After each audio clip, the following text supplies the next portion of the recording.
This is Walt Disney World Today. Give us 5 minutes and we'll give you the world. It's Monday, July 3rd, 2006, and this is episode number 121 of Walt Disney World Today. I'm Matt Hochberg from mgmstudios.org. On today's show is Len Luther Testa, co-author of The Unofficial Guide to Walt Disney World. Welcome, Len. How's it going, Matt? And thank you for being a pawn in my evil plan for world domination. Anytime, Len. No problem. I'm there for you. We've also got Mike Newell of MousePlanet.com. Welcome, Mike. Hi, guys. I thought he was with Mouse World Radio. Yeah, He's always saying that. Slip. He always says that. It's Scopa. He just sends out emails every day. MousePlanet. And the spammer himself, Mike Scopa of MousePlanet.com. Welcome, Mike. Thank you. Welcome to Mission Control Space Travelers, the first part of your trip to Mars. Today will be directed through this room, and so will your landing when you return to Earth. Len, is this now the time to cue the duck hitting the the runaway? Deb Wills of All Ears Net joins us today. Welcome back, Deb. Thanks. Hello, gentlemen. There's no place like World Showcase on the face of the whole wide world. Yes, there's no place like World Showcase on the face of the whole wide world. And today we're talking about World Showcase, and we're going to be going around World Showcase, and of course we're going to go the correct way around World Showcase, which is starting in Mexico. Yay. No one. Does anyone go the other way around? United Kingdom first? Or Canada first, I'm sorry? Sure. I do. I always go Mexico first. Mexico, always. I totally agree. Well, it depends upon if you're going for lunch or dinner. Anyway. That's right. Always Good point, Mexico. Mike. It doesn't matter where you're going. Mexico, you go first. Unless you take the boat. But that's just crazy. All right, so let's Has start anyone off. been on the boat recently? I haven't been on the boat in years. I think I was on a year or two ago, maybe. Really? Really? Yeah, I mean, sometimes you just gotta get to Morocco as the fastest way possible, and No, I don't think I've ever heard that thought expressed. Or it's pouring Some- rain and you just want to get out of the rain for a while. Maybe so. more crazy talk. I don't know. Rain. All right. It calls the weak from the herd, as my as my sister said. Well, we'll start off in Mexico, yeah, Mexico. How about it?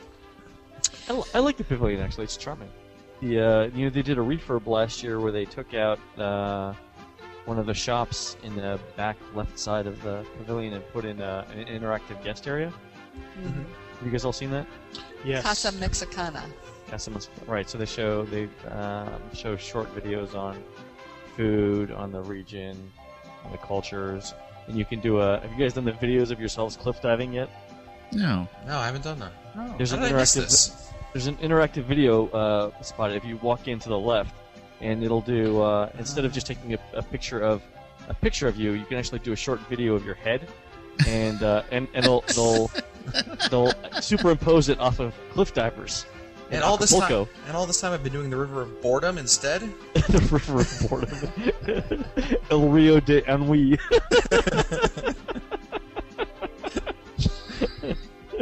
Wow, I don't know how did I miss this? It's colorful. Have you seen it, right? I have. Actually, What- they had a puppet show in addition to the cliffs you could put yourself into. Right. There are a couple of things. There are a couple of choices there. Yeah. I like it quite a bit. Yeah, it's air conditioned. The whole pavilion is basically inside. That's always nice. It's It's gorgeous. dark. And Yeah. Mexico actually has one of 6 galleries that you can find in World Showcase that offers very unique and interesting art and artifacts that you may not be aware of or ever get to see again unless you saw them in the Epcot pavilions. Right, that's on the kind of the upper level, right? Right. Right now I think it's the Spirits in Wood, where they have painted wood carvings of Yeah. animals and humans. Their folk art tells stories. I actually have a small collection of those little folk art things going. I try and buy my daughter one every trip. That's a good idea. Not too Okay. expensive, I don't think. No, $6-7 each. Not bad.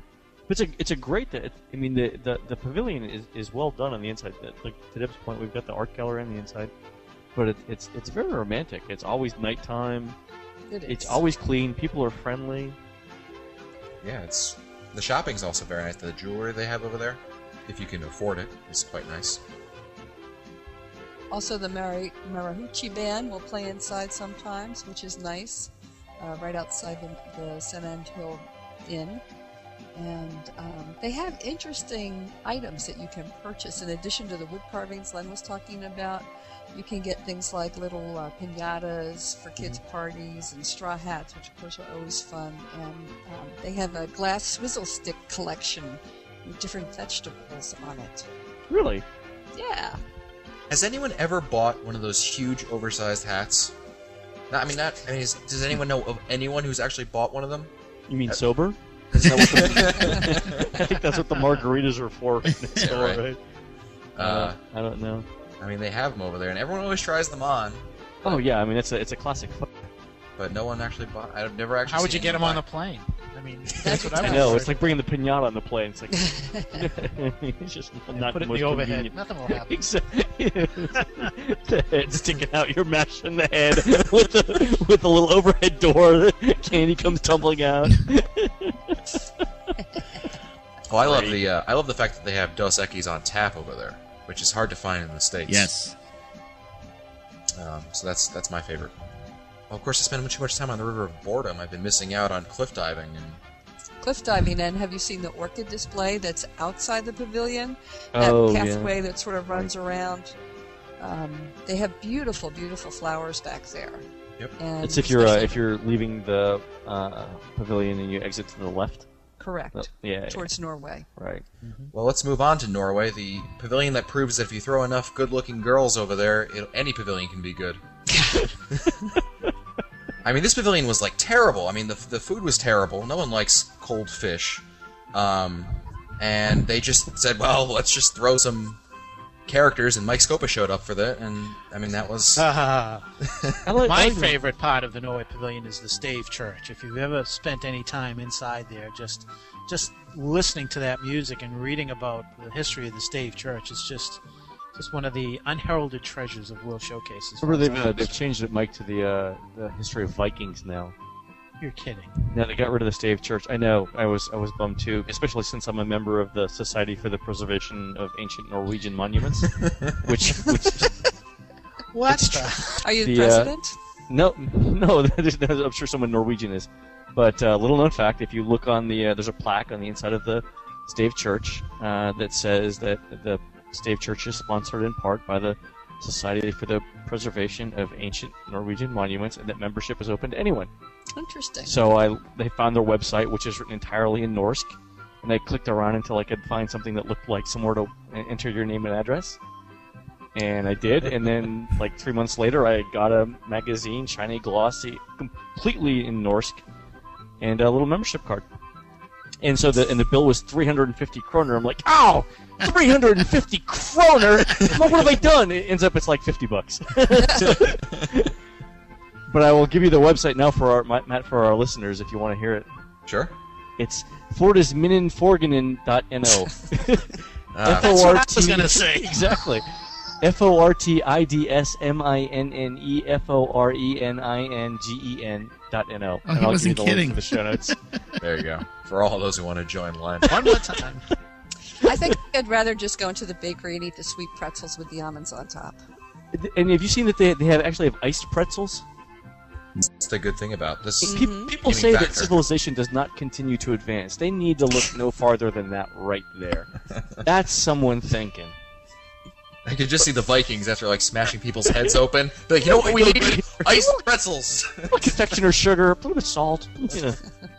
I do like the pavilion quarterback. Now, Deb, from what I understand, is the pirate ship in the play area by Norway no longer interactive? It's just a display. At the present time, it is just a display. Every time myself or somebody from the team go over there, we get a totally different story. We've been told there aren't enough cast members to staff it. We've been told it's under renovation. It's just walled off at this point. There's no signs, and no one seems to know. And the other attraction to do, of course, is Maelstrom over there.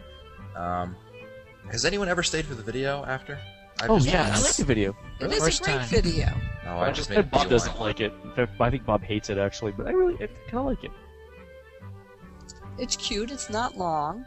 Shows No, you it's some like 6 really or 7 neat. minutes, right? Mhm. And plus, it's got the whole Viking pillaging thing going on at the beginning. I mean, really, what more do you want in a movie? Jeez. I've heard it on the Mouse World Radio. I don't need to hear it again. Exactly. I think that's all. That's how you It's know. one of those attractions. It's like that and that movie at Living in the Land with Simba. It's one of those things I've heard on Mouse World Radio about 10 times, but I've never actually seen. But I figured I've heard it. It's good enough. No, I like the. Go ahead, Deb. No, I was going to say, don't forget the great photo op with the larger-than-life-size troll that's in the shops over there. That's right. As you exit the movie, you have to go through the obligatory Yes. shop, right? And then there's a giant troll. And do they still have Legos in the? No, I don't think so. I don't think so. I haven't seen them If in you a walk while. all the way further down, I could be wrong.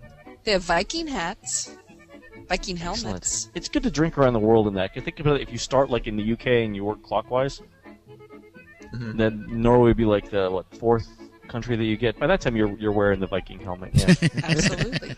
And you'll have to have some, isn't that what they call it? Their schnapps? Is it? Aquavit? I know they have what's the Ringor? No, they got rid of that now. It was It's gone now. what's the beer now? It was Ringness, but it's not anymore. It's Ringness, thank you. Ringor. Don't know. Ringworm. Yeah, Ringor's what my dog has. My girlfriend would mention if she was on the show that Norway has the hottest guys as well. Yeah, that's what I think. Let's move on to China. Do they still have the Hong Kong Disneyland preview going on over there? Yes, I found that immensely interesting. Oh, They the did model. as of about a month Yeah. ago. It's been there for about a year, right? Yeah, I found that. I mean, it's very interesting, especially if you've never been to, like me, I've never been to the parks outside of the United States. And it's interesting how they explain what's going over there, and they show kind of like mock-ups of what they were thinking of putting. And it's very interesting to see these kinds of plans and everything about what they're doing over there. But other than that, they have a shop that is, I think, It's a pretty extensive shopping area. yes, Huge department store. Huge, yeah. Yongfang Shang. Was it Shangdian department store? Is that what it's called? Yongfeng Shengdian. I can Yes. remember going there when my son was 10 years old, and my son and I would play a game, and he'd go up to an item like one of those J dragons and say, "Okay, Dad, how much is this?" And I'd say, I don't know, $2,000. He said, "Nope, $2,500." And we'd play a game in there trying to figure out how much this item was and that item was, knowing that we'd never purchased the stupid thing. Cool.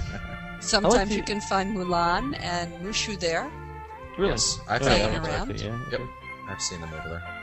You can buy some inexpensive souvenirs there too, but I think the place gets flooded after the movie. Of course, because you're letting several hundred people out at once. Is the movie still stand-up, Len? Yeah, still stand up. Ugh. I like it, especially too when you're going into the movie. You go into the Temple for Good Harvest? The Is that- Hall that's of the- Prayer. The Hall of Prayer. Okay, For and Good then Harvest. that's pretty impressive. It is. If you look up, it's got a great rotunda, as all good architecture does.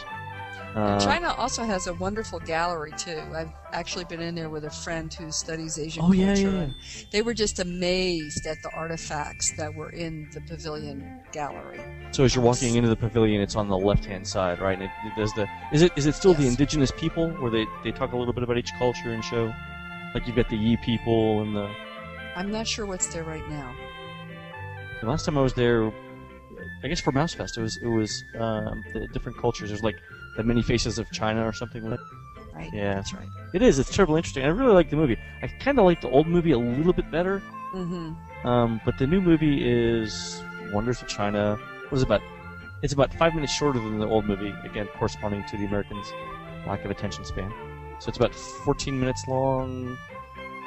They got rid of like all the people wearing the army green Mao jackets, marching around. They got rid of all that. It's all like modern China now. But it's still a pretty good movie. It's a great soundtrack. Let's move on to my favorite pavilion, Germany. Really? I love Germany. I think Really? I think it's just my favorite one. I like the food. Food is great. Beer is better. And they have- pretzels. Yeah, pretzels, right? Oh man. They have pretty good shopping over here. I think it's totally underrated in terms. What do of, they have in shopping? They have Crystal, right? But what else? Yeah, the glasses. Hummels. Yeah, they have The figurines. the figurine. Right, exactly. Thank you. Hummels. Yeah. The Can you get Lederhosen? I don't know. Can you? Deb, have you ever? I don't know. Ooh, I don't know. That's something we should do. My wackiness pretty much stopped at Norway, but go ahead. That'll be our. I see a scavenger hunt coming up. Lederhosen, Germany. Actually, one of the things you can find in Germany, which turns out to be a myth, is they sell green pickles, which are Christmas tree ornaments. Oh, I've seen Yeah. And I looked at them one time, and when I got back home, I searched on the internet and found out that it's just a made-up icon from the United States. That there really is no historical pickle ornament in Germany. I really like the architecture of Germany. I think it's one of the pavilions that's done a very good job in terms of its architecture, right up there with perhaps Italy, and perhaps another one or two that have done it really good externally, kind of making you feel like you're in the Alps. And of course, there's that cool model train set that never seems to be working precisely all the way, but there's always one train running around over there. And I always thought that was cool. And you were speaking about the restaurant earlier. One of the things that surprised me, not having children, but we did a survey on allearsnet.com about people's favorite places to go with their kids to eat in Epcot, and Germany was one of the highest ranked places that they just love taking their kids. We saw the same thing in the unofficial guide surveys too. It scored really well. Mm-hmm. Yeah, I think Beer Garden, which is the restaurant that Deb and Glenn are referring to, is certainly on the rise in terms of popularity. I think people are starting to get over their fears of foreign foods that aren't Chinese, and Japanese or Italian. Yeah, right. And exploring some other tastes, and the Oompa Band. You can't argue with that, right, Len? Again, nothing says entertainment like Oompa Bands. So one of our listeners must find Lederhosen now in Germany. And if not, you will add it to the merchandise list. Walter's Neural today, Lederhosen. The next pavilion is Italy. And I will let our Italian members of our panel discuss this among themselves. Buongiorno. Buongiorno. It's a disappointment to me because I think that they could have done a lot more with that pavilion. The restaurant is okay. I recommend going there when you're on the dining plan, so you could really make good use of the dining plan. But other than that, they've got some nice Italian chocolates there, and they've got Crystal there, and they've got some nice gourmet foods. But I really would have liked to have seen them do a little bit more with that pavilion. Put it in some kind of an attraction. There is no attraction. No, I think that in terms of depth, the architecture doesn't really convey. I mean, the architecture's fine for what it is, and some of it's actually spectacular. But you would have expected a little bit more variety and a little bit more, again, for lack of a better word, depth. Showcasing the culture, showcasing the yeah, culture, I mean, it's 3,000 years old. We've got, we could have come up with something here, other than pasta. And again, the pasta's not bad, but yeah, it's like one thing away from being good. Like Japan has the garden, Morocco has the winding streets, and now we're getting ahead of ourselves here. Norway has the staved church. China's got a really pretty impressive shopping area. In Italy, there's just not that one little thing that you're like, that's impressive. I mean, there's that fountain, big deal. Yeah. And the Campanile, the bell tower, you can't walk up it. Although, from what I understand, Mr. Scope is one of the wishes that you can actually go up and ring the tower for the new marketing campaign. I'm just kidding. Really? No, I'm just kidding. I don't know if it is. I'm sure all the kids say, I want to go sleep in Cinderella's castle and ring the bell in Italy. I want to go to the tower, the bell tower in Epcot. You have a That's choice. cooler anyway. Exactly. Either overnight in Cinderella Castle or ringing the bell on Italy. Oh, I'd spend the night in Epcot. It let's go, Dad. wouldn't even be a choice for me. It would take like 3 seconds to figure out. Ciao. Now, we'd be remiss if we talked about Epcot's World Showcase and didn't talk about the storytellers that are there during the month of December, from Thanksgiving until New Year's. And Italy has a good witch who is on display and talks to La Befana. La Befana. Right. And she brings gifts to the children on Christmas. Very interesting. Is that the same cast member has been playing her for the last maybe 10 years, too. Yes, I think so. But she's very entertaining, and especially about the Epcot storytellers. If you time it right, you can just about hit everyone as you walk around the different countries. It's very entertaining. It's short. It gets your attention. It keeps the kids' attention. Great photo ops afterwards if you want, and just a nice way to get an introduction to some other cultures and how they celebrate their holidays. Let's move on to the American Adventure, and of course celebrating our wonderful country. A tribute to all countries, but mainly America. That's my favorite pavilion. Actually, it's my favorite attraction in all of Walt Disney World is the American Adventure. Really? I love the attraction. Because it's such a... Oh, I like the attraction. It's such a complete multimedia experience. I think that it was very, very well put together, and they make use of all the technology that's there. I just think it's a great attraction, and I get kind of filled up when I watch Golden Dream. You know, that's always I changing. agree. Yeah, I mean, I think in terms of scope, it's obviously grand in scope. The building is massive. Again, it has a rotunda, as all good architecture does. Voices of Liberty. Voices of Liberty, very good. Yeah, I mean that's one of those things where the exterior of the attraction possibly, clearly doesn't convey the depth or the breadth of the inside attraction. Right. Yeah, the paintings, the quotes on the inside, those are fantastic. They are. The one disappointing thing to me about the pavilion is Yes. we have such great American Isn't food. it sort of apropos? Well, Well, you're right. I mean, you're right. You could do Hot dogs. barbecue. You could do a regional thing. You could That's do. right. You could just do so Right. much. And And the they shopping isn't great, but No. we'd have a mall. I mean, really, we would have a. So. They should have a restaurant that's in the shape of the United States, and in a certain portion of the restaurant, you've got the Northeast where you can have seafood, and then you've got the Southeast where you can have, Listen to him. it's sort of like La Cellier. Well, we get to La Cellier, but then you'd have Southwestern, you'd have the barbecue, and yeah, I mean they missed the boat on that. I mean, they could do a regional thing. I mean, there's a lot of stuff they could do with it. I understand why they Yes, don't, they could. obviously, because it's complex, and it really is the only place in the World Showcase where you can get basic fare that most Americans would like. So it's sort of like this the safe harbor for kids who don't want anything else. Yeah, I was going to call it the safety net over there. And it's also where I saw Len milk a cow. Doing the Sam Adams thing, right? Was it the Right. dairy thing or was it the Sam Adams thing? Yeah, I mean, you There expected might have been beer beer to come involved. out instead of milk. What happened? Yeah. I didn't think I forgot you were there for that. Oh, Lord. No, I wasn't drinking that day. Remember that? What was it? It was Food and Wine, right? Food and Wine, it was Stitch Last Day. year. It was Yeah. So anyway, Sam Adams had this milk a cow, or was it the Wisconsin dairy farmers? I think it was New England. I get those two groups mixed up so often. They had, but they had a milk a cow exhibit, and if you pulled on the udder the right way, the cow would moo or something. So I'm like, I gotta try this myself. So Pretty expert, though. Yeah, You were exactly. pretty expert. I did okay on it. That's all I'm gonna say.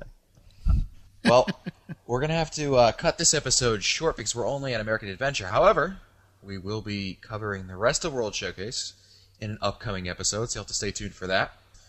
Deb Wills, thank you for coming on again. Thank you. And of Love course, being here. And Deb's website is, of course, allearsnet.com. And that's it for us today. If you want to find older episodes, read our show notes, or you can send us your comments, you might want to visit our Walt Disney World Today website at www.wdwtoday.com. You can also email us at questions@wdwtoday.com. For Len Testa, Mike Scopa, Mike Newell, and Deb Wills, I'm Matt Hochberg. We'll see you on the next show.